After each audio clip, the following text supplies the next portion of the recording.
अस्सलाम वालेकुम। उम्मीद है कि आप सब लोग खैरियत से होंगे। बलोचिस्तान में पाकिस्तान तहरीक इंसाफ का जलसा, सदर आसिफ जरदारी और पीपल्स पार्टी पे तनकीद, इमरान खान साहब से मुलाकातों का मामला और तौहीन अदालत का केस, इसके अलावा कुछ मजीद खबरें कोशिश होगी कि वो भी आपसे शेयर की जाए। लेकिन सबसे पहली खबर जो है वो अमरीका से है। गुज़िश्ता रात से मीडिया उसको रिपोर्ट कर रहा है। ट्रंप साहब ने अब जवाबी टैरिफ लगा दिए हैं मुख्तलिफ ममालिक के ऊपर।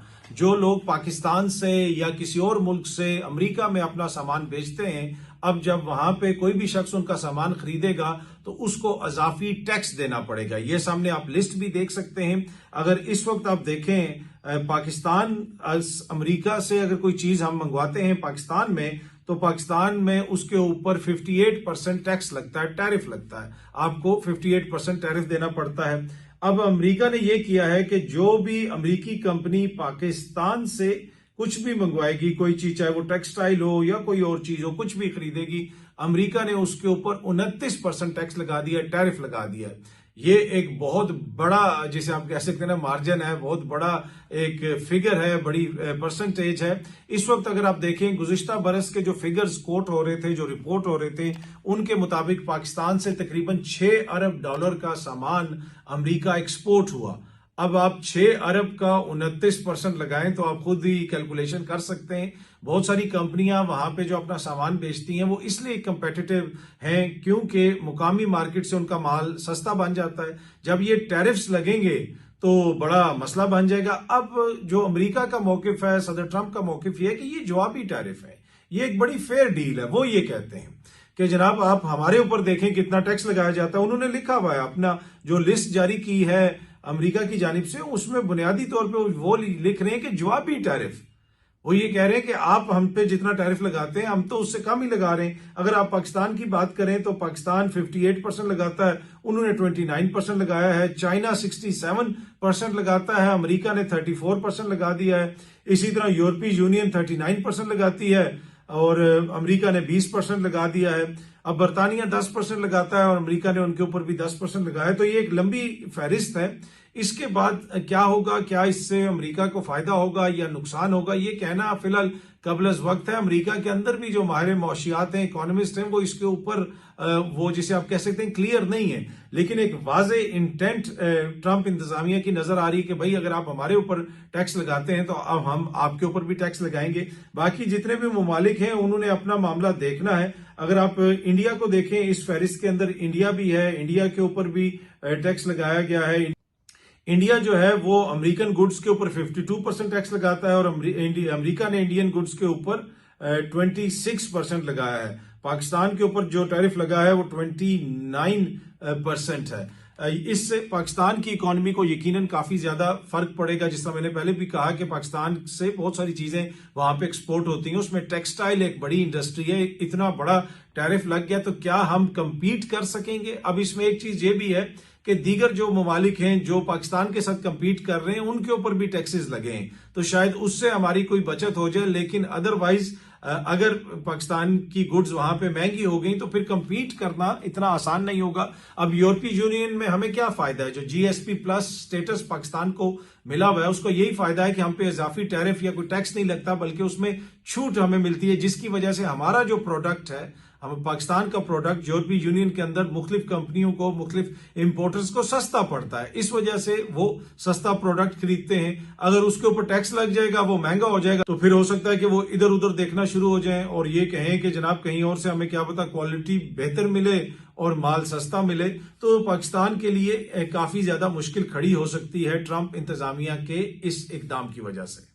पाकिस्तान तहरीक इंसाफ के रहनुमा इस वक्त बलोचिस्तान में मौजूद हैं। कल मैं देख रहा था साहबजादा हामिद रजा साहब, जिनका ताल्लुक सुन्नी इत्तेहाद कौंसिल से है और वो सरबराह हैं सुन्नी इत्तेहाद कौंसिल के, पाकिस्तान तहरीक इंसाफ के इत्तेहादी हैं। सलमान अकरम राजा साहब, अल्लामा राजा नासिर अब्बास साहब, लतीफ खोसा साहब, बहुत सारे उनके रहनुमा बलोचिस्तान में मौजूद हैं। अख्तर मैंगल साहब के वो धरने में एक तरह से गए, वहां पे उन्होंने खिताब भी किया। अब पशीन के अंदर वो एक जलसे से वहां पे खिताब करेंगे ये सारे रहनुमा और उसके साथ साथ उनके इत्तेहादी भी वहां पे मौजूद होंगे। तो पाकिस्तान तहरीक इंसाफ बलूचिस्तान के अंदर इस वक्त सियासी एक्टिविटी कर रही है। बलूचिस्तान में जो माहौल है वो हमारे सामने है, लेकिन नेशनल लेवल की वहां पे पॉलिटिक्स होनी चाहिए। बलूचिस्तान पाकिस्तान का हिस्सा है, वहां पे अगर किसी के कोई गिले शिकवे हैं वो भी दूर होने चाहिए। वहां पे दीगर जो मसाइल हैं, दहशतगर्दी के जो मसाइल हैं, उनको हल करने के लिए भी तमाम सियासी जमातों को अपना किरदार अदा करना होगा। इस वक्त वहां पे हुकूमत पाकिस्तान पीपल्स पार्टी की है। कितनी political activity Pakistan Peoples Party वहां पे कर रही है? इस वक्त वफाक में हुकूमत नून लीग की और पीपल्स पार्टी की है। नून लीग और पीपल्स पार्टी वाले कितने रेलेवेंट हैं इस वक्त बलूचिस्तान के अंदर, वो आपको भी पता है और मुझे भी पता है। अब पशीन में ये हो रहा है जलसा, और गालिबन मौलाना फजल रहमान साहब पशीन से ही जीते थे। और पाकिस्तान तहरीक इंसाफ ये भी इल्जाम लगाती है कि बलूचिस्तान में बहुत सारी जगहों पे उनके लोग जीते थे, जिनको बाद में मुबैना तौर पे फॉर्म 47 के ऊपर हराया गया। इस वक्त अगर ट्रू सेंस में कोई पाकिस्तान की एक बड़ी नेशनल पार्टी है जिसकी नुमाइंदगी पूरे मुल्क में है, जो पूरे मुल्क में वोटर्स को काबिल कबूल है, हर जगह पे आपको उनकी सपोर्ट बेस नजर आती है, तो वो पाकिस्तान तहरीक इंसाफ है। इस तरह की जमातों को तो मेरे ख्याल में चेरिश करना चाहिए कि वो जिधर भी जाएं वो एक कौमी बयानियां बनाएं, कौमी बात करें, पाकिस्तान की बात करें। अब यकीनन वहां पे कुछ डिफिकल्ट क्वेश्चंस हैं, वहां पे जिस तरह आम शहरियों को टारगेट किया जाता है उस पर भी बात होनी चाहिए। शनाख्ती कार्ड देख के किसी को मार देना ये कोई महरूमी तो नहीं है कि जनाब इसलिए कि वो सिर्फ किसी और सूबे से उसका ताल्लुक है। तो ये वो सारी चीजें भी डिस्कस होनी चाहिए। दहशतगर्दी की मजम्मत होनी चाहिए। बाकी हाँ, जो पॉलिटिकल स्ट्रगल है वो जरूर होनी चाहिए। पॉलिटिकल आप जलसा करें, जुलूस करें, ये तो एक अच्छी बात है। एक ऐसा सूबा जिसके हवाले से तासुर ये है कि वहां पे रात को भी कोई बाहर नहीं निकल सकता, दिन को भी बहुत सारे मसाइल होते हैं, जहां वहां पे ट्रेन भी अगवा हो जाती है। वहां पे जाके एक नेशनल जमात की जानिब से जलसा करना, सियासी एक्टिविटी में शामिल होना, ये तो एक जिसे आप कह सकते हैं कि पॉजिटिव साइन है। और दीगर सियासी जमातों को भी वहां पे पॉलिटिकल एक्टिविटी करनी चाहिए। डॉन का एडिटोरियल आज का ये सामने आप देख सकते हैं, कैनाल अनरेस्ट, यानी वो जो नहरों वाला मामला है उसके ऊपर जो अनरेस्ट हो रहा है, इसमें वो बुनियादी तौर पे ये कह रहे हैं कि आसिफ जरदारी साहब को और पाकिस्तान पीपल्स पार्टी को अपनी पोजीशन क्लियर करनी चाहिए कि ये जो प्रोजेक्ट है नहरों वाला, इसमें क्या उनकी कोई रजामंदी शामिल थी, क्या इसके अंदर वो शामिल है हुकूमत के साथ, वो क्या मौकिफ इसके ऊपर रखते हैं। इसलिए कि तासुर यही है कि पाकिस्तान पीपल्स पार्टी ने पहले इसके हवाले से रजामंदी का इजहार किया। आसिफ जरदारी साहब ने उस मीटिंग में, बल्कि उस मीटिंग में शिरकत नहीं की, उसकी सरबराही की, जिसके बाद एलामिया जारी किया गया कि ये नहरें निकाली जाएंगी। प्रेसिडेंट ऑफ पाकिस्तान के ट्विटर हैंडल से बहुत सारे चीजें भी शेयर की गई, वो भी पहले भी मैं आपसे शेयर कर चुका हूं। तो अब डॉन भी ये लिख रहा है कि पाकिस्तान पीपल्स पार्टी जो है, president Zardari must clarify stance on canals project to dispel suspicions of PPP's alleged complicity। वो ये कह रहे हैं कि इनकी जो मुलवस होना है ये बुनियादी तौर पे मिले हुए हैं, ये उनके ऊपर इल्जाम है। एक तरफ पाकिस्तान पीपल्स पार्टी वहां पे एहतजाज भी कर रही है, नहरों के ऊपर बहुत सारा जिसे आप कह सकते हैं सियासत भी होती हुई आपको नजर आ रही है। लेकिन यही पीपल्स पार्टी जो बलूचिस्तान में भी हुकूमत में है, वहां पे भी इनका वजीर आला है, क्या वहां पे ये ऐसी सियासत कर रहे हैं, वहां पे दहशतगर्दी के खिलाफ ये एहतजाज कर रहे हैं, कोई रैलीज कर रहे हैं, क्या वहां पे कोई ये जलसा कर रहे हैं। लेकिन सिंध के अंदर बहुत सारी चीजें चल रही हैं, बहुत सारी सियासत हो रही है, लेकिन तासुर इसका यही है कि ये लोग इसमें मुलविस थे, इन्होंने इसकी इजाजत दी, और बाद में जब अवामी रिएक्शन आया तो उसके ऊपर जो है अब ये चीजों को कवर करने की कोशिश कर रहे हैं। और यही चीज डॉन भी आज लिख रहा है अपने एडिटोरियल के अंदर कि वो ये जो तासुर है इसको डिस्पेल करने के लिए उनको थोड़ी सी एफर्ट करनी पड़ेगी और वाजे करना पड़ेगा कि क्या आसिफ जरदारी साहब जो है वो इसमें मुलविस थे, क्या उन्होंने इसका अप्रूवल दिया था या नहीं दिया था। अफगान शहरियों के हवाले से जो हुकूमत पाकिस्तान ने डेडलाइन दी थी, अब वो गुजर चुकी है, ये सामने आप देख सकते हैं। डॉन न्यूज भी रिपोर्ट कर रहा है कि आज से उनके मुल्क बदरी का जो प्रोसेस है वो शुरू हो जाएगा। और कुछ लोग ये कह रहे हैं कि शायद इस डेडलाइन में एक्सटेंशन दे दी गई है, ये कंफ्यूजन भी है। डॉन बीसी को रिपोर्ट कर रहा है कि deportation begins today amid deadline extension confusion, यानी डेडलाइन में एक्सटेंशन की कंफ्यूजन एक है कि क्या उसको एक्सटेंड किया गया या नहीं किया गया। लेकिन आज से वो ऐसे लोग जो गैर कानूनी तौर पे पाकिस्तान में मुकीम हैं, वो अफगान शहरी, उनको मुल्क बदर करने का सिलसिला शुरू किया जा रहा है। बहुत सारे लोग पहले भी जा चुके हैं और हुकूमत पाकिस्तान की जानिब से एक बड़ा क्लियर मैसेज है कि जो भी हमें नजर आएगा, जिसको भी हम पकड़ेंगे, उसको मुल्क बदर किया जाएगा। और ये हालिया दिनों में जो हमारे अफगानिस्तान के साथ टेंशन भी रही है, दहशतगर्दी के मामला भी हैं, पाकिस्तान उस हवाले से भी उन पर इल्जाम लगाता है, और कुछ दीगर मामला भी हैं जिसकी वजह से पाकिस्तान और अफगानिस्तान के माबैन ताल्लुकात में इस वक्त तनाव है। और हुकूमत पाकिस्तान ये समझती है कि पाकिस्तान के अंदर जो कुछ कार्रवाइयां हो रही हैं उसमें अफगान सॉइल इस्तेमाल हो रहा है, अफगान शहरी इस्तेमाल हो रहे हैं, और पाकिस्तान के मफाद में यह है कि इस तरह के जो गैर कानूनी तारकीन वतन हैं जो यहाँ पे जराइम में भी करते हैं, दीगर मामला भी हैं, फिर अनडॉक्यूमेंटेड इकोनॉमी भी है, एक लंबी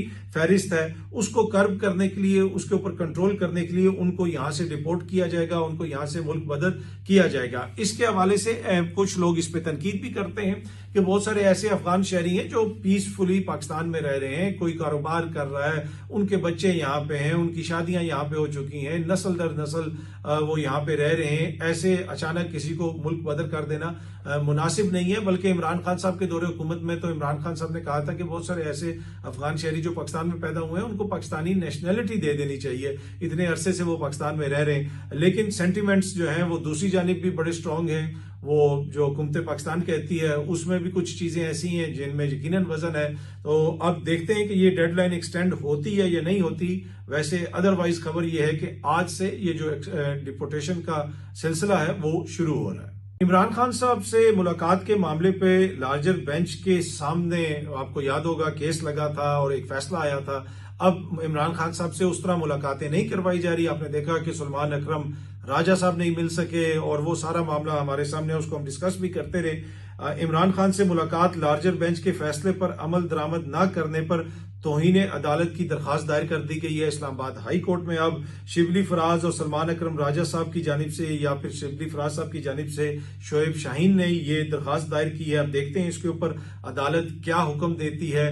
एक तरफ ये सारा लीगल प्रोसेस चल रहा है, दूसरी तरफ बहुत सारी सियासत भी हो रही है। इमरान खान साहब से मिलना, उनसे मिल के बाहर आके बात करना, बाहर आके मैसेज देना, इसकी बड़ी इंपॉर्टेंस है आजकल के। अगर आप हालात को देखें, इन हालात के तनाजुर में क्या ऐसा हो सकेगा इमरान खान साहब से उसी तरह मुलाकातें हो सकेंगी जिस तरह वो एक्सपेक्ट कर रहे हैं? I don't know. इवन के लार्जर बेंच का फैसला आया उसके बावजूद सलमान अकरम राजा साहब की मुलाकात तो नहीं करवाई गई। आजम स्वाति साहब जाके मिले और वो मिल के बाहर आके उन्होंने जो बातें की वो फिर सबके सामने ही हैं। पर एनीवे, फैसल फरीद साहब ये कहते हैं कि कुछ लोगों की इस्टेब्लिशमेंट से मुलाकात में मनसूबा बंदी की गई कि इमरान खान का मैसेज बाहर ना आए।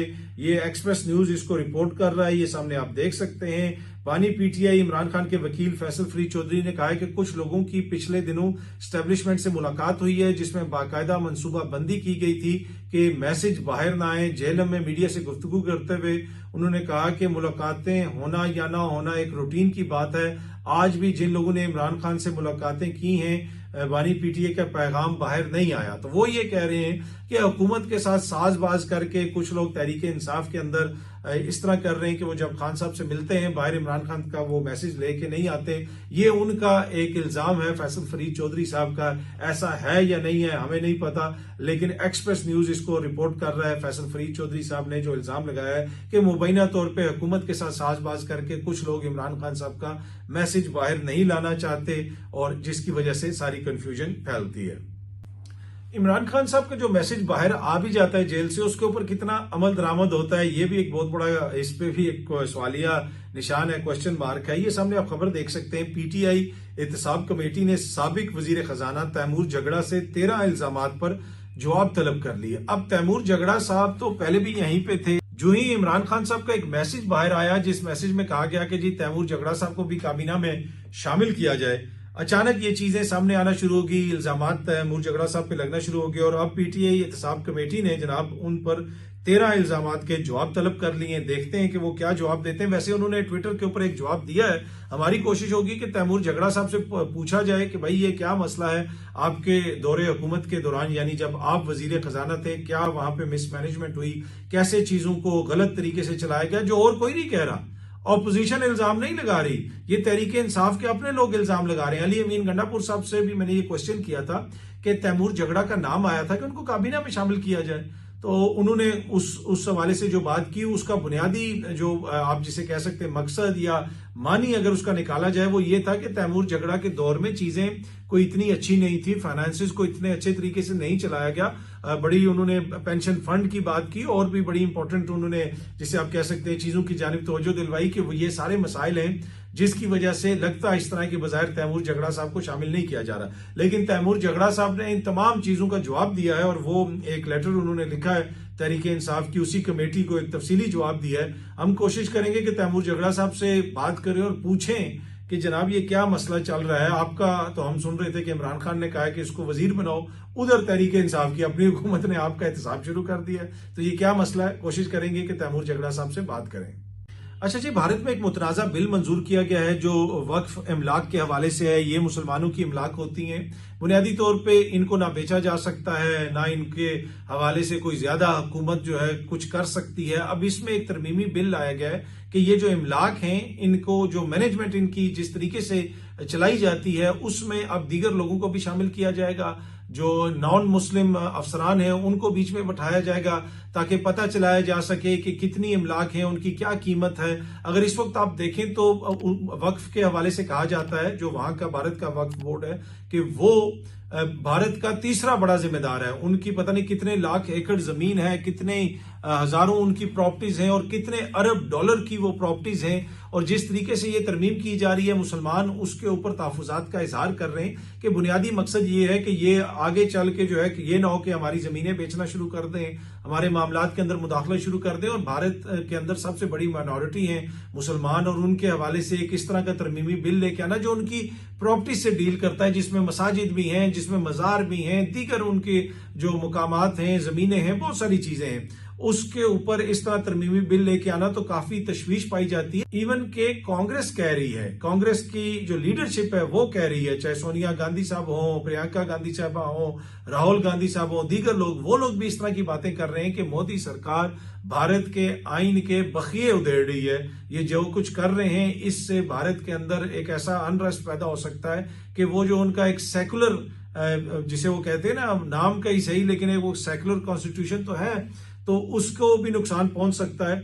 अब इस हवाले से बिल पेश किया गया, लेकिन एक चीज है आपको माननी पड़ेगी कि भारतीय पार्लियामेंट में इस मुतनाज़ा बिल के ऊपर 12 घंटे वहां पे बहस हुई है। 12 घंटे बहस हुई है। ये नहीं हुआ कि जनाब लाहौर से बहुत बड़ा लीडर आ गया, आधी रात को उसको पता ही नहीं है कि बिल क्या है, और वो जनाब बिल पेश किया गया और फौरन ही जनाब वो बिल पास कर लिया गया। एक दो तकरीरों के बाद ना कोई बहस हुई, ना किसी ने किसी बिल की किसी शिक को वहां पे डिस्कस किया, ना कोई उस पर क्वेश्चन हुए कि फलानी शिक में ये लिखा हुआ है। जिस तरीके से यहाँ पे 26वीं आईनी तरमीम पास हुई, तो वहां पे कम से कम ये है कि 12 घंटे इसके ऊपर बहस हुई, लोगों ने खुल के तनकीद की, लोगों ने खुल के हमायत की और फिर वोटिंग के जरिए इस बिल को मंजूर किया गया। लेकिन ये एक मुतनाज़ा बिल है और बुनियादी तौर पे वो जो मोदी है ना, मोदी सरकार, उनका आपको पता है कि अब उनकी पॉपुलैरिटी भी कम हो रही है, तो वो इस तरह की चीजों के पीछे जाके छुपते हैं कि जो गैर जरूरी चीजें हैं जिनसे वैसे हुकूमत को तो कोई फायदा नहीं होगा, ना ही आइन को कोई फायदा होगा, ना जमहूरियत को फायदा होगा,